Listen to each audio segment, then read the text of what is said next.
ഇന്ന് ഉച്ചപൂജ കഴിഞ്ഞപ്പോഴേ ഞാൻ ശ്രീലകത്ത് നല്ല സന്തോഷത്തിലാണ് കേട്ടോ. എന്താണെന്നറിയോ, ഇന്നേ അമ്മ എനിക്ക് ഒരു കുടത്തോടക്കനെ വെണ്ണേ തന്നിരിക്കുന്നത്.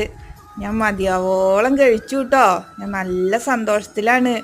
ഏ എല്ലാവരും വരൂ, എൻ്റെ ഭക്തരൊക്കെ വരൂ, എല്ലാവർക്കും ഞാൻ തരാട്ടോ.